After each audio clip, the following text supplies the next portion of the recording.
Adaptive Snowboarding. Today we'll be focusing on snowboarding cultures and norms, and I'll introduce our special guests. We have Reggie Showers, Koeppe, Michael Spivey, and Dan Strausbaugh as our guests. The session will be recorded, just so everyone knows, and we ask all of our attendees to stay on mute just to minimize distractions. Please keep your Q&A, your questions to the end. We'll have a Q&A section, but for now, we'll let our guests speak. And now I'll introduce myself. I'm Emily. I'm an intern at Move United. I'm wearing a white Move United shirt, and my virtual background is the Move United office. And we have some more information in the chat from Lily, who also works for Move United. And without further ado, let's get started. Welcome, guys. Welcome back. This is our second webinar. Thanks for joining the series. My name is Koeppe. I am a snowboard instructor and coach. I work for Adaptive Sports Center in Crested Butte, Colorado, and I also a developmental coach for U.S. Paralympic snowboard team. Pass it off to my buddy Reggie. Hey everybody, I'm Reggie Showers. Not only am I an adaptive snowboarding coach, but I am an adaptive snowboarder. I'm a bilateral below knee amputee. Been snowboarding for about 12 years now, I think. Kind of hard to remember, but I just love the sport, and we're a community. We're strong, and we just want to share information and support and guidance to help get as many adaptive snowboarders on the mountain as possible. So we thank Move United for putting together this great webinar, and we got some great adaptive athletes here with us. All right. Hi, I'm Mike Spivey. I was in the Marine Corps. I got blown up. I'm an amputee below the elbow, and then I'm also a Paralympic snowboarder. I competed both border cross and bank slalom 2018, and I'm hoping to make it to the 22 games. Dan? Hi guys, I'm Dan Strausbaugh, Navy veteran, also a below elbow arm amputee, opposite hand of Spivey, and been doing the sport for many years. As an amputee, not so many, and like Spivey, been competing recently and trying to make it to the next games in 2022. So hopefully be on the team with Spivey. Snowboarding cultures and norms. Koeppe, why don't you take the lead on this since you're on the mountain just about every day. People like myself who live in the city, we only wish that we had the resources and the mountain in our backyard. So why don't you take the lead on snowboarding cultures and norms? Educate us, please. So some of the snowboard lingo that we have is similar to any other sport, whether you're playing basketball or football, or if you're going to the gym or anything. It's there's a lot of terms and words that are tossed around that you may or may not understand. So part of it is if you're out riding every day, it's just typically called free riding. You're going to snowboard for yourself, not really working on too much. You're just going out riding, having a good time, riding for a few hours and doing your own thing. There's a couple different ways you determine which way you are going to snowboard. And if you snowboard with your left foot forward, that's known as riding regular. And then if you snowboard with your right foot and right arm going forward, that's known as riding goofy. It's two different kind of styles. When you first go out and try to learn on your own, you might have a background with some skateboarding or surfing or some other board sports that might help you figure out which way you want to try to ride. Sometimes you'll ride and try to figure out a lot of the ins and outs of snowboarding before you really start to pick one direction that works a little bit better for you. A lot of people are just kind of built where their mind kind of takes in one direction or the other. Their body kind of dictates that. So, there's no big magic 8-ball that you can shake to figure out how it works. You either end up riding regular or goofy, and you kind of settle into that type of stance. as far as edges go, it's just kind of when you get onto snow, and we're still tackling this as a beginner type of introductory to snowboarding. Your edges, you've got your uphill edge is really important to stay on when you're standing on your board. If that edge drops a little bit, you're going to catch the front edge or the back edge, depending on how you're standing on the mountain, which can cause you to crash. So really getting your edges set. Your heel edge is going to be what you're leaning onto on your back edge there. Typically, when you're on your heel edge, you want the mountain behind you, and you really hold that edge. If you're facing up the mountain, you're going to be leaning onto your toe edge. And we'll talk about a little bit more of this with the stances and the edges as we continue on. Just real quick, the next acronym there, the AASI, is the American Association of Snowboarding Instructors. The PSIA is the Professional Ski Instructors Association. Through Move United at Ski Spec, we always have a couple hundred people that show up to try to get their different levels of ski and snowboard certifications.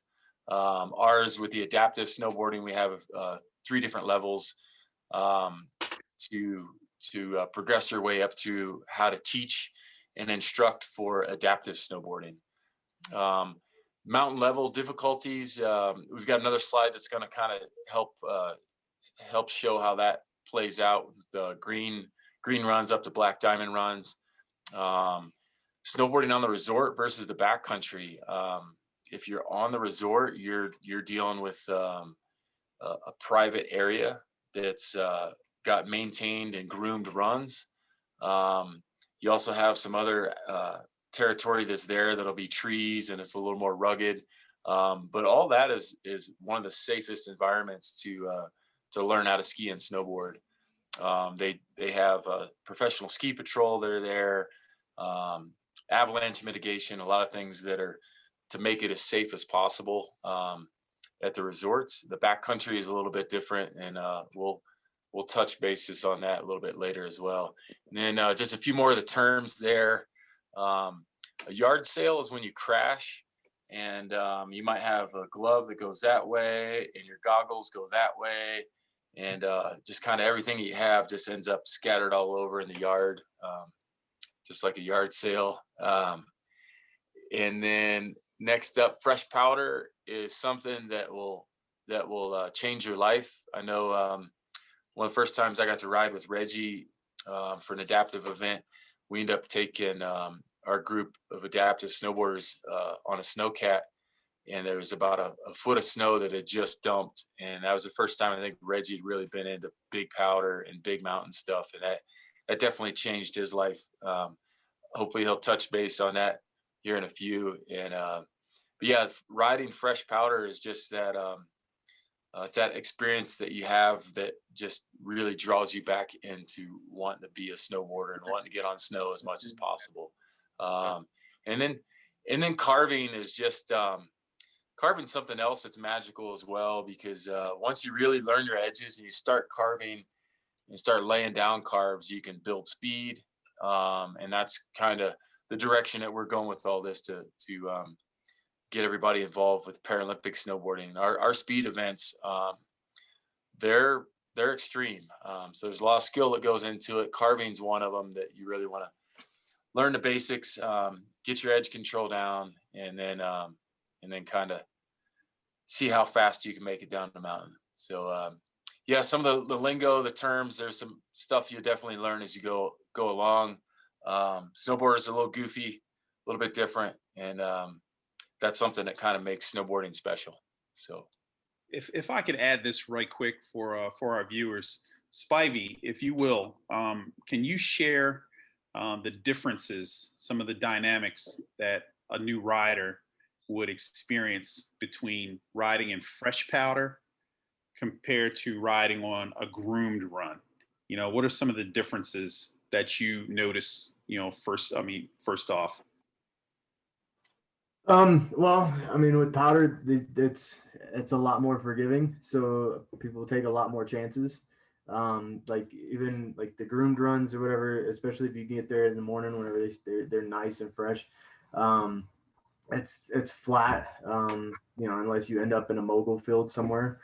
Um, but it's I don't know, like it's there's different like techniques whenever you're riding powder as opposed to riding a groomed run, because you want to like, you know, lean back just a little bit so your nose isn't getting buried in the powder and slowing you down. So I mean, yeah, I Like don't. you said, it's a much more forgiving run when you're riding on fresh powder. It's softer. Yeah, It's that's why I said that a lot of people like riding on butter. What's that? It's like riding on butter. You know? Yeah. Yeah. I'm looking out the window right now. We're finally getting some snow, so I'm hoping that I wake up in the morning and there's a bunch out there. So That's what we live for, is fresh powder. Awesome. Yes. So just to highlight that a little bit, when you are just on groomed runs and flatter surfaces, you want to try to transfer your weight to your front foot, be a little more balanced, but even be a little more front foot heavy, which means that you've transferred your weight in a different manner. When you get into snow, you're actually going to transfer your weight to that back foot, so you can kind of surf a little bit more and keep your board up out of the snow. It's a totally different experience. It's one of those things you have to experience for yourself to try to figure it out. We can teach you the pro tips here, but until you're on a massive powder day and you're in it for yourself, you're not really truly going to figure it out. That's one of the exciting challenges about snowboarding. Yeah, and for those of you who don't know, some of the lingo, like when we're talking about groomed runs, fresh powder is what it is. It's fresh, brand new snow that falls on the mountain. It falls on all the trails, all the runs. It's fresh snow, and it's just a beautiful experience. After a lot of snowboarders and skiers ride down these trails, they start to carve the mountain up, and there's lots of tracks that are left in all different directions, all different shapes, sizes. It can be a little bumpy at times, depending on what the terrain is. But at the end of the day, the mountain brings a snowcat, a machine out that will ride and groom the runs. It drags a groomer and it just smooths out all the trails, and we call it like fresh corduroy, because it looks like corduroy lines on old corduroy pants. So when we go out the next day, the runs are nice and smooth, they're groomed, and they're really easy to carve up. So that's what we mean by a groomed run versus fresh powder. So anyway, moving on. Yeah, Reg, you want to kind of tackle a few of these? We can, and Dan, Spivey, you guys can jump in anytime we can as well. Dan in there. We'll mix it up a little bit. One of the first runs that a new snowboarder is going to experience is probably going to be the bunny slope. It's going to be a bunny hill, a learning area to where you can practice some basics. You want to practice, how to fall is one of the first things that I teach people, how to fall properly to where you won't get hurt. So it will be a small contained area where you can practice strapping in on your snowboard. You can practice what we call skating, which is just navigating the snowboard in the snow, strapped in, your other foot out, moving the board around in different directions.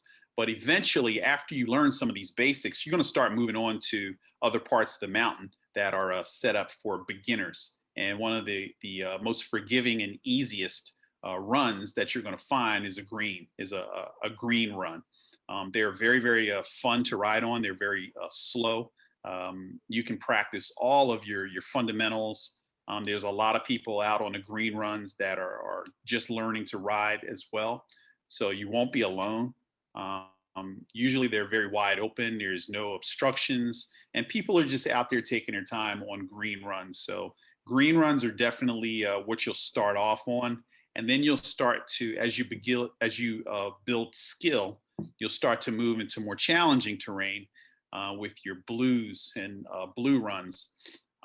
They're a little steeper.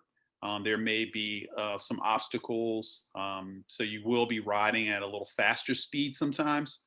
But this is all, part of the progression. Once you learn your fundamentals and develop skill and confidence on your green runs, and you will just naturally want to challenge yourself and learn more about being able to control the snowboard by moving to a much challenger run going into your blues. And Dan, why don't you chime in and tell us a little bit about, like your first experience with black diamonds, and how that woke you up, if you can remember that far back. Sure thing. Yeah. Black diamonds, you're definitely getting much steeper than your blues. And like Reggie was saying, maybe a little bit more variation in terrain and obstacles. Maybe moguls, a lot of mogul fields will be black diamonds. Now, moguls, going back to that lingo for a minute, those are the piles of snow, if you will, created by skiers approaching a steep hill. Skiers will very rapidly change the direction of their skis and push snow into little piles. And after enough skiers have gone down a hill, you've got these little piles of snow going down, and those are called moguls. They're really fun for skiers, for snowboarders that haven't learned how to ride in moguls yet. They're highly difficult and not a lot of fun at all. However, once you got moguls mastered as a snowboarder, they can be a lot of fun. But I mean, they're a leg workout. Basically, you're doing a squat and stand every mogul, and a whole lot of flipping of the hips to navigate moguls on a snowboard, because you got to change the direction of your entire body is shifting, versus skiers are kind of able to do it from like the knees down. But anyhow, so that's black diamonds, but not always. Black diamonds can also just be steep terrain.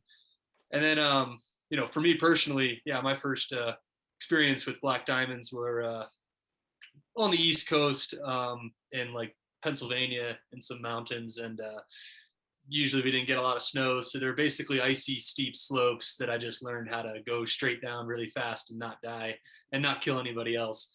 So yeah, little adrenaline rush for high school Dan, and terrifying and exhilarating. But yeah, it's a lot more fun now that I'm skilled and can navigate those things with a little less chaos. Double black diamonds, moving up, expert only terrain. On most mountains, that's going to be extremely steep terrain, and with a whole lot of variation of what types of obstacles you might encounter.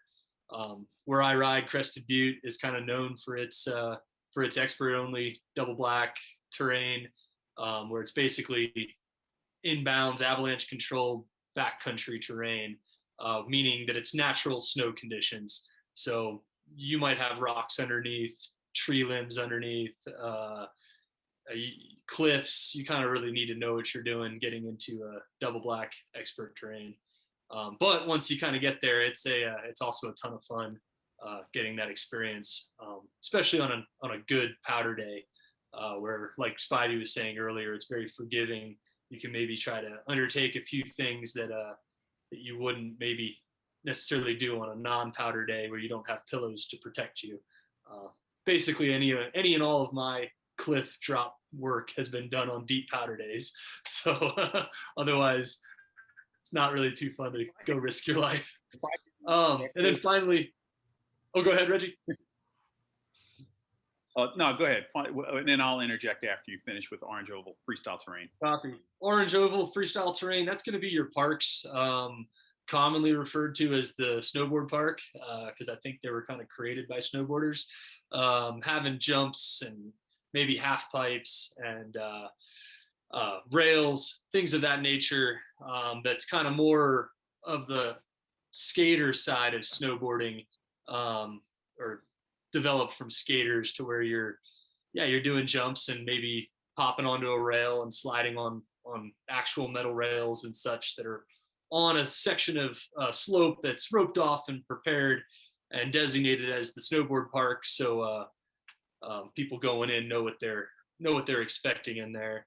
And there's a little bit of etiquette that also goes with that. When you're in a terrain park, you're gonna even if you're beginning and you're not necessarily gonna hit this big jump, but you want to get experienced with it. So maybe you'll ride through the park to look at things or ride over a jump and see what it feels like at a slower speed prior to hitting it at speed. But you'll do things like you'll call your drop. So when you go to drop in to a run for a jump, you'll say dropping, letting any other snowboarders in that vicinity know that you're taking the lane. Don't come in, so we're not going off the jump at the same time, and that's because that's dangerous. So things like that. Absolutely, that's great information. And if I could, real quick, I know we want to move on, but when you as a brand new snowboarder are tackling these runs, a green run, a blue run, a black diamond, a double black diamond, you want to keep in mind you're not going to be going down these runs straight and building, all this speed to where you'll kill yourself. You want to go across the run. So that's what we do. I know when I first started snowboarding, I looked at a black diamond and double black diamond. I said, oh my gosh, there's no way I could ever do that. And then as my skills progressed, it's like, oh yeah, it's a black diamond, it's a double black diamond, it's no problem. Been there, done that. We ride across the drop. We ride across the run. So you're switching back left and right, maintain or managing your speed. So don't look at black diamonds and double black diamonds as death or something to be scared of. Once you do learn the parameters of and your skill set of riding and controlling your snowboard safely, you can navigate a black diamond and double black diamond at your pace. So you don't have to point the board straight down the hill and go, balls forward 100 miles an hour. That's just wanting to kill yourself. But you will switch back and ride across the run as you go down. So just keep that in mind. There's a little trick that I like to use with folks as you get on steeper terrain. If you're looking down the hill and it seems like it's intimidating, think about if you're on the top of a building and you look over the edge. Yeah, it's steep looking over the edge, but really you're going to go back inside the building and go down the stairs, which is nice and easy. And that's just something that you can do to make it as easy as possible, make as many turns as possible, right. and slow and steady. And that's another great tip from Reggie there, is just to definitely go across the terrain, control your speed, and build your skill. And one other tip that we like to use is if you start on a green run, you go up to a blue run, come back to a green run, and then you're really going to highlight some of those skills that you make as you advance, as you go up, come back, go up, come back. And that's kind of one of the better ways of figuring out snowboarding. So here we'll move on to snowboard stances. Like I said before, depending on the direction that you settle in for snowboarding, if your left foot's forward, that's known as riding regular. If your right foot's forward, that's known as riding goofy. And this stance chart here kind of highlights how you want to maybe set up your board. Typically, as we start out, we have riders kind of in a neutral duck stance. That way they're as balanced as possible. If you're an adaptive rider, you might have some equipment or something that you might have a stance that's a little bit different than somebody else's. It's whatever you're comfortable with. For border cross racing, and I'll see if maybe Spivey wants to talk about his experiences, how his stance has changed over the years, or what kind of stance he rides with right now. That's just one of the things, though, you want to really kind of get that'll be set for you. And you also want to play with some of these angles and figure out what works best for you. So Spivey, you mind talking about your stance and how you got to where it is today? Yeah, so whenever I first started, I was definitely duck stanced, and I was super wide, like to the point to where it was almost uncomfortable. And then just over the years, like playing with different stuff, like I'd go out there and something like maybe my knee wouldn't feel right or whatever. So I'd tilt it in just a little bit, because on the inside the bindings, they have these little pucks that have little degree increments on them, so you can remember where it's supposed to be, and that way you can get it at a certain angle and all that stuff. And like I said, at first I was so like, if both, of course I'm missing that hand, but if they were both kind of, one was cocked out this way and this one was cocked out that way, and then over the years I've gotten more towards the standard stance, to where my back foot is almost straight, but it's still just a little bit outwards, and then my front one is just more. I mean, I brought it in some still, but it's still kind of off to the right a little bit. And so I mean, it took like years of just trying it. Like I'd ride it for like 2 or 3 days and see if I liked it, and then if like I would go back the other way and see if that maybe felt a little better. Changing the width is a good idea too, especially whenever you're starting to get work on your edges and stuff like that, because you're wanting to, if your feet are too far apart, then whenever you try to make those turns and you want to drive your knees out, you're already like, your feet are spread too far apart. You can't get your knees to go out, so you end up having to bring them in, and it makes everything a little harder to control. So that makes sense, Koeppe? Sure.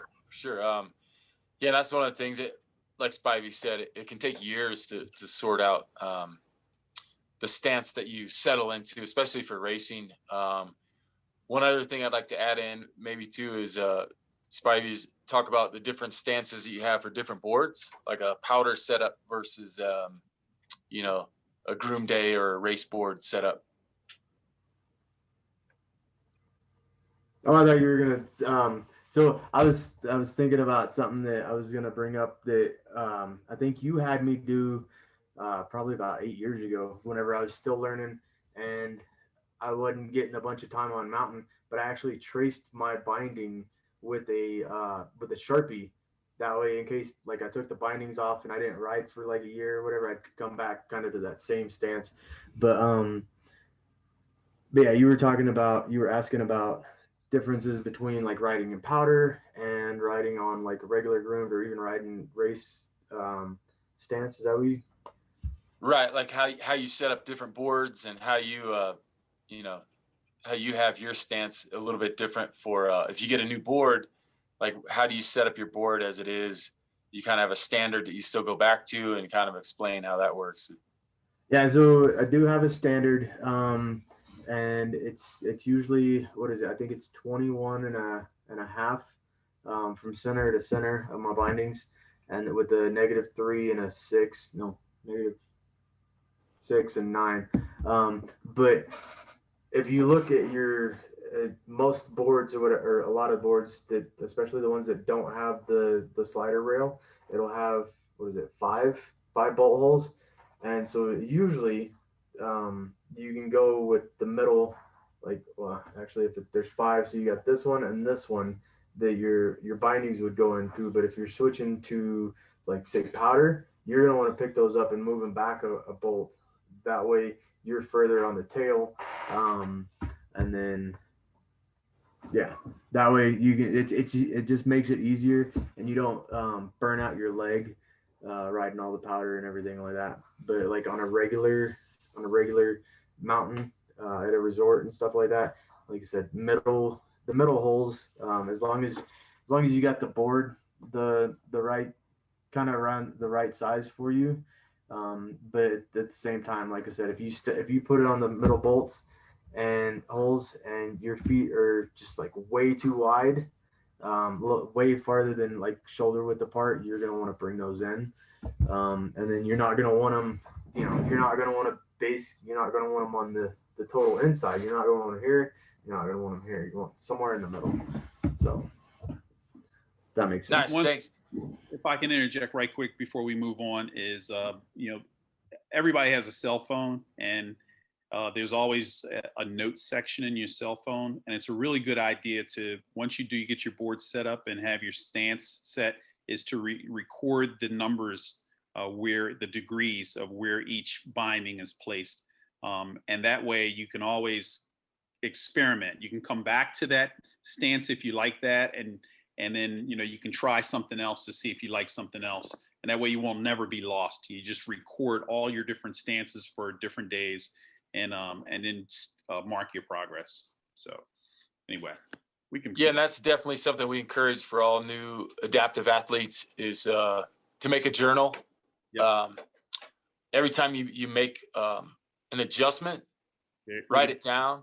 And then one other thing to highlight that Reggie definitely reminds everybody is if you do make adjustments, just do one at a time. If you make 2 or 3 adjustments, you're never really going to know which one worked. So if you are going to move any of your angles, just move it 1 degree or like 3 degrees or 1 increment. Make a note of it, write it for a while. Within a lap or 2 down the mountain, you'll start to figure things out. You either like it or you don't, or you're getting used to it. But just one adjustment at a time. And there's infinite amount of adjustments, minute adjustments you can make, and that your body will make as you start to learn snowboarding. So yeah, thanks, Spivey and Reggie. Yep. We'll move on to that next Reggie. slide. Keep it moving here. Hopefully this is good information that everybody's processing. It's definitely a lot of information. Yeah, Reggie, you want to kind of get going through this one? Yeah, real quick with share ski lifts. Now, ski lifts come in a variety of different sizes. There's duals where 2 people can ride the chair at the same time. You have quads where 4 people can fit on the chair. You have 6 people. Super quads or whatever you call them, where 6 people can fit on a chair. And one of the things that I like to do is if I'm not comfortable riding with a bunch of people on a chair, then I'll ask people, hey, can I ride by myself? Or is it okay if, just the 2 of us, me and my friend, rides on a 6-person chair? And 99.9% of the time people are okay with that, especially if you have an adaptive situation. We're all about safety. And when you're on a 6-person chair, it gets a little tight, and it can be a little challenging for getting on, especially getting off the chair. That's one of the most challenging things about riding a lift is getting off the chair. But we definitely want to talk to our lifties, tell the lifties about your situation. If you are an adaptive rider, they are very, very accommodating. Tell them if you need the chair to be slowed down and or stopped as you're getting on the chair, as well as getting off the chair. They will make note, they will radio up to the dismount lifty up top, and they'll slow the chair down. They'll give the chair number to the lifty. And then it's always a good idea to double check as you're getting ready to dismount. Let the lifty know, hey, I need a slow down, and you can do a thumbs down type motion. Slow it down, or stop it, stop, and you grab their attention because, they are human, and, they may be distracted or doing something else when you get to the top, but it is your right to have that chair slow down to a speed that you're comfortable with. Yeah, and always, we always promote lowering the bar. Put the bar down when you're on the lift chair, just for an added level of safety when you're riding the chair up the hill. And applaud skills. That's what we do to each other, right, Koeppe? Exactly. If you make a small mistake or bobble, the mountain will kind of help you out and clean it up for you. So if you fall, help somebody out, help them back up. Everybody starts out falling, especially with snowboarding. It's you can take some pretty big hits at the beginning, and then as you get into some of the racing, the Paralympic racing here, it's there's some crashes that happen, and at the end of it, hopefully everybody's making it down the hill safe and helping each other out, applauding the skills, being positive. Once you do build these snowboarding skills, it's an amazing sport that can take you around the world. And the next thing is just like the snow sport team mentality of sharing.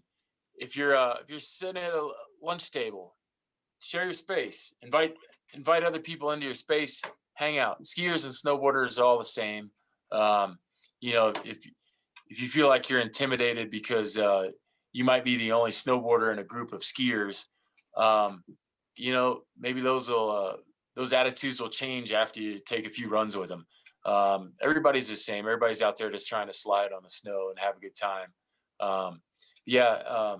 Just real quick, if Reggie, if you want to echo a few things that we talked about earlier, about that snow sport mentality, or Dan, you guys can chime in. It'd be awesome. Yeah, it's all about team together. The acronym team, TEAM, together each achieves more. All of us as adaptive riders, we all have a special, unique skill set. We have a special, unique situation.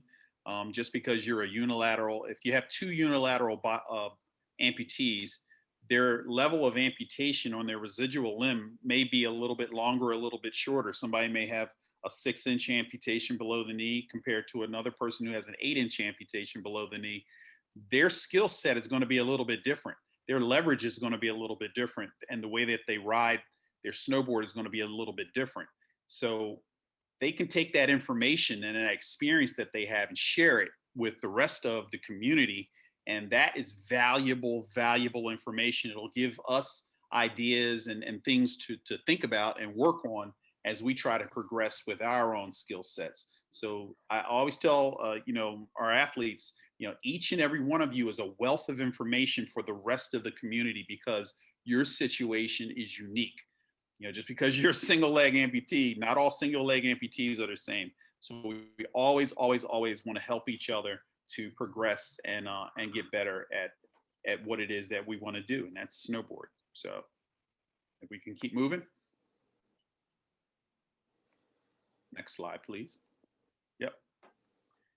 Stay in control of your speed. This is something that is paramount on every mountain. You'll see lots of signs out on specific runs that say, ride fast, lose your pass.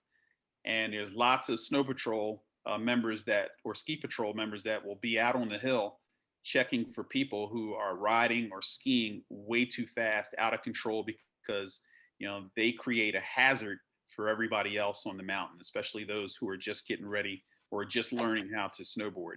So you definitely want to stay in control of your speed. And it goes back to what Koeppe and I were talking about, is switching back, is going across the grade of the run to maintain your speed. You're developing a muscle memory. You're learning the parameters of your board. You definitely don't want to just go 100 miles an hour down the run, because you may lose control, and trees do not move. And it's the worst thing in the world is to run smack into a tree at 100 miles an hour. It's not fun. So also etiquette. People who are below you have the right of way. So the people who are downhill, they definitely have the right of way compared to people who are behind them. So because they cannot see behind them. It's up to you to maintain your speed, to maintain a safe distance between people who are downhill and yourself.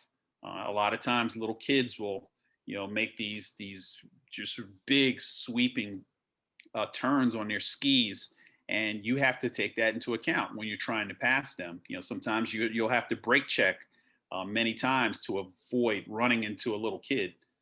So it's up to the person who is up the mountain to give way to the person or people who are down the mountain. You want to yield to those others. And there it says, ask lifties to slow or stop. I talked about that during the last slide. You have the right to ask for a slow or a stop with the lift chair. And there's nothing embarrassing about that. Sometimes I do it. So yeah. And lines, we want to be courteous. General courtesy goes a long way on the mountain. Get out of line. Don't crowd the line if you're waiting for your friends. Your friends haven't gotten there yet. Stay off to the side. Don't get in the way of other people who are trying to get on the lift chair. And you see that sometimes where people are just standing or they're on their phone and they're just blocking the lift line. They're just adding to the confusion in the crowd.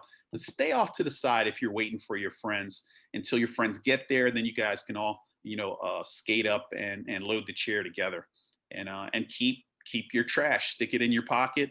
Do not litter the mountain. I mean, the mountain is a magical place. It's a place where we go to heal our souls, and we definitely don't want it to look like a trash can. So keep your garbage with you until you get back to the lodge, or if there's a trash can at the lift area, and throw away your garbage. One of the things, something else. I'm sorry if I could share. This is something before we get into this video. Is personal space. Well, we'll talk about that towards the end. We'll talk about personal space. So this is something that I'm really passionate about. But it looked like Tisha has joined us. I'm not sure if she's got a short video here. I'm not sure if she's able to narrate a little bit of this. If not, Dan, you mind talking us through this? Well, I'll let Tisha hop in since it looks like she just unmuted. Send it. Okay. Can you guys hear me? I'm not sure if my connection's that good or not. We can hear you. Awesome. Great to see you, T. All right. The video's bouncing around a lot. All right, I'll take over for you, Tisha. Looks like she's strapping in, and then now her friend there is strapping in. So when we take off in the when we get on the snow, this is the first thing you do. You're putting your boots on, and then you're putting your boot in your binding and running down your straps to attach yourself to your snowboard. And then what this fellow is about to start doing is skating. So this is where we have one foot strapped in the snowboard, and we're going to skate to get into the line. So you just use one foot to kind of kick yourself along just like you would a skateboard. Although in my opinion, a little easier than a skateboard because you're attached, unlike a skateboard where you're not attached. All right, so here they're about to get on the lift. So you slide up to the line, the red line where it says stop and wait here. And then once the folks in front of you go, you slide up to the next line, and the chair comes and scoops you up. And you just sit down and away you go. There's a couple different angles on this that they filmed. And this is the time where you could ask or request of a lifty to slow it down if you're new, beginning, or if you're, an amputee or have some other adaptive thing going on that you need the chair to go slower for, or you only want to ride with a certain number of people because of your adaptation. So here's some cool views, just kind of going up the mountain on the lift chair. As you saw there, Tisha had the bar put down for safety. We actually just had a guy fall off the lift a couple days ago up here without using the safety bar, so it is good to use it. So here's the dismount that Reggie was talking about. In a snowboard sense, you just stand up and let the chair kind of push you down, and you keep your board facing in the right direction. So now it looks like she's strapped in and just kind of snowboarding down a green run here. Koeppe, you got anything? She's really keeping even pressure, but put a little more pressure on that front foot. If you start to go on a flat groom run like this, if you start to go backwards, you really lose that pressure and that control. Your steering wheel is your front foot. And right here, she actually just did a little 180 because she did have pressure on the front, was able to spin that around, stay nice and balanced. Same thing here, just even balance, really just trying to be smooth and steady. It's like a gas and brake scenario in a car. If you're slamming on the gas and slamming on the brakes, you're always going to be herky jerky. So you want to just have your body in a nice stacked position, an athletic position, and just kind of figure out your edges as you start, and really learn your balance points and everything as you start. Once you get down towards the bottom here, you're going to have to navigate through some people. There's some other stuff that's there. And then this is going from -9 to -6 on that back foot. Dan's trying out a new board. Just trying to get some edges dialed in and getting a little more comfortable for a different stance on a new board. So there was making some adjustments, and then this is T and Constantine going through some trees. Trees, you definitely have to be on your game. There's some trees under the snow. There you go. There's some booby traps that are in there. Oh, there's another booby trap in the park. Yeah, that was a great highlight. Penguin slide. Nice, T. Um, so yeah, those are just a few things to kind of highlight the experience of the mountain. This is a awesome adventure to go out onto the mountain. It's an incredible journey that Spivey and Dan have been on so far for traveling around the world for snowboarding. Reggie as well, and Tisha's been a part of this. All three of these military veterans are ambassadors for Move United and have been a part of Ski Spectacular for a long time and have been a part of DSUSA and Move United going forward as ambassadors. They've just been able to help out so many other snowboarders. And that's going back to highlight some of the things we've talked about is giving back. That culture that we're talking about today is sharing all these experiences. It is an individual sport. Once you learn some of the aspects of being on the snow, you get to share that with your friends and family, which is awesome. A couple more tips and tricks here, and then we'll go into a few questions. So your equipment care and storage, we highlighted this a little bit at the end of the last session. Take care of your gear, and your gear takes care of you. Make sure your edges are cleaned up. You've got some wax that's on there for your conditions. Tightening up your equipment before you get out on snow. Taking a look at everything is really important. When you're on the lift, maybe get some of your movements set so you can get onto the lift. Skating onto the lift, asking for the slow, kind of get into that routine that works best for you. And for getting off the lift, keeping your vision up as you get off the lift helps kind of keep you up. So some of those things that we had already kind of talked about, which will help you going forward, is creating that system for snowboarding. Like I said, getting into that routine is one of the best things. Reg, if you want to take the next couple there. Yeah, absolutely. One of the things I think is really, really key to having a successful experience on the mountain is staying hydrated, especially if you're going out to some of the higher elevation mountains, Colorado. Some of these runs can be as high as 11,000 feet, 11, 12,000 feet. So hydration is huge. High altitude sickness is a real thing. I know when I go to higher altitudes, it takes me about 24 to 48 hours to acclimate to that altitude. Hydration, lots of water, lots of liquids will help you to acclimate that much quicker. And you need fuel. Your body needs fuel. You're going to be using muscles that you don't necessarily use on a daily basis when you're riding a snowboard. So you're going to expend a lot of energy. Bring granola bars or bring a sandwich or put them in your pocket. I think Spivey was bringing bagels or something like that. I think Koeppe said he always had a bagel in his pocket, which is awesome. You need that fuel to have a successful experience out on the mountain. And tools.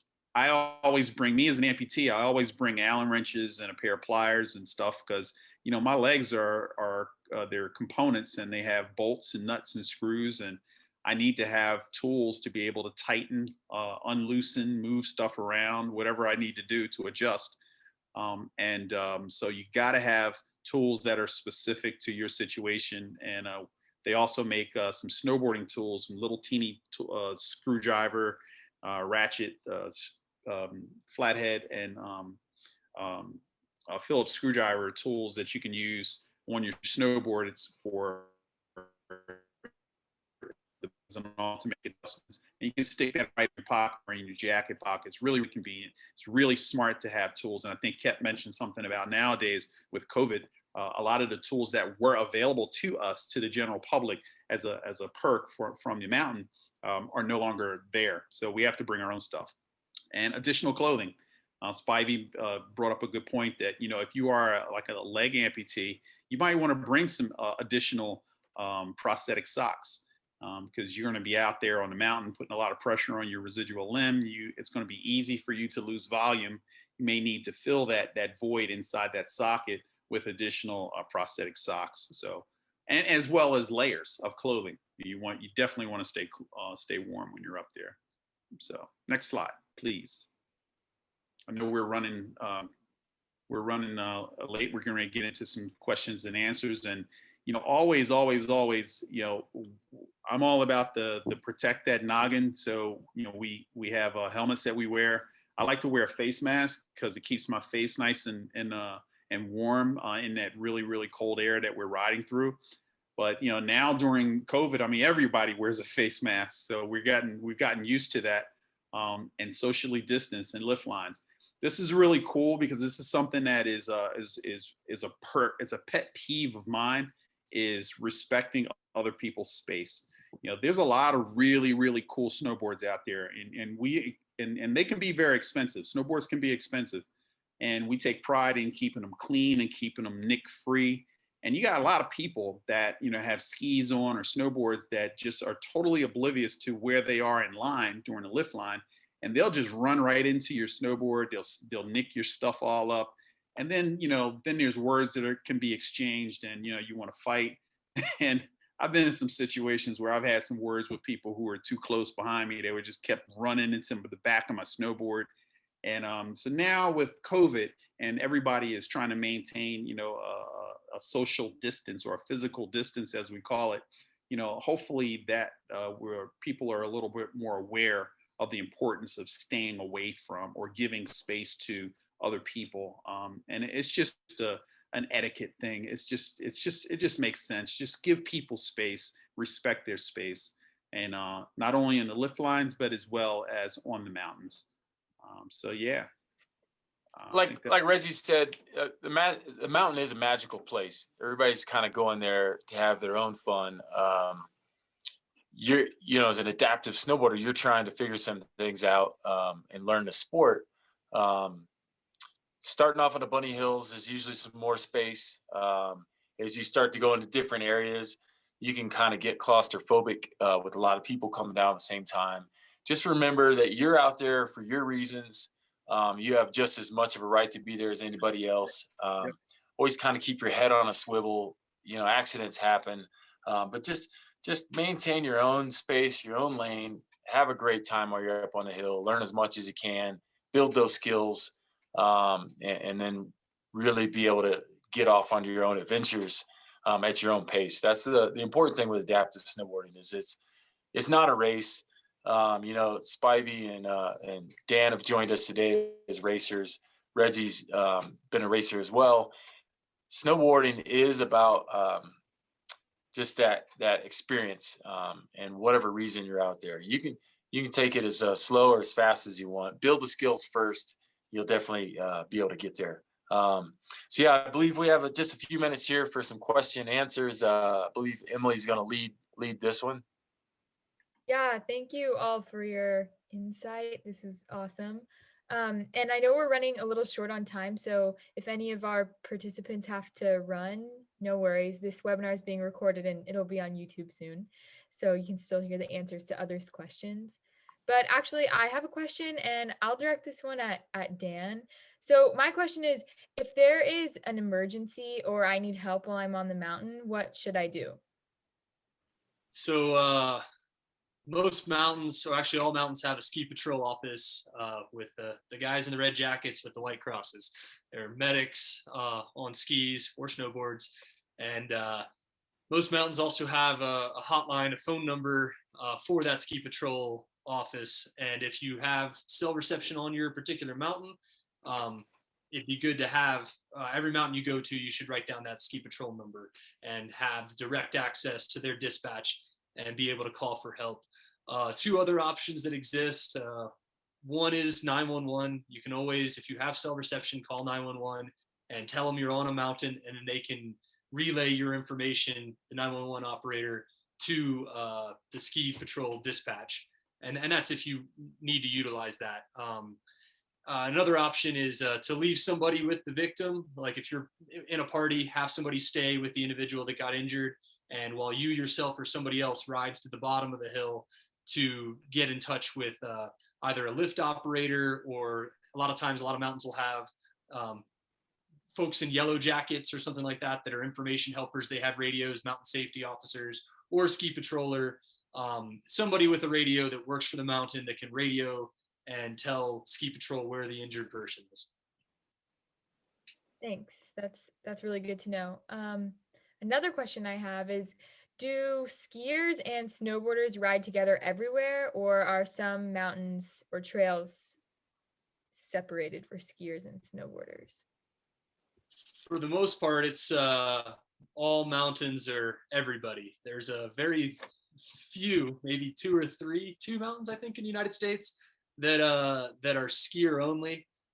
So little biased on their part, but otherwise every mountain is open to both skiers and snowboarders, and we try to coexist with peace and fun. Yes. Well, I don't see any more questions in the chat, but bring a whistle with you as well. Okay, that's a good advice. Good call. If anybody has any more questions, please leave them in the chat. Otherwise, like I said, this meeting is being recorded. We'll all rewatch on YouTube. I want to thank all of our attendees for joining us, and a big thank you to our panelists. Thank you so much. Y'all's knowledge and expertise is really appreciated. We would invite all of you to join us for our next session, which is next Wednesday, February 10th, from 2 to 3 p.m. Eastern time, so just like today's. And there's a link in the chat box where you can modify your registration so that you're all set up for next week's webinar. And feel free to hang around if you have any other questions. We'll leave this meeting open for a while so you still have access to the chat. And thank you everyone for coming. Thanks, guys. Thanks for tuning in. Hopefully y'all can find a local Move United chapter, get out on snow soon.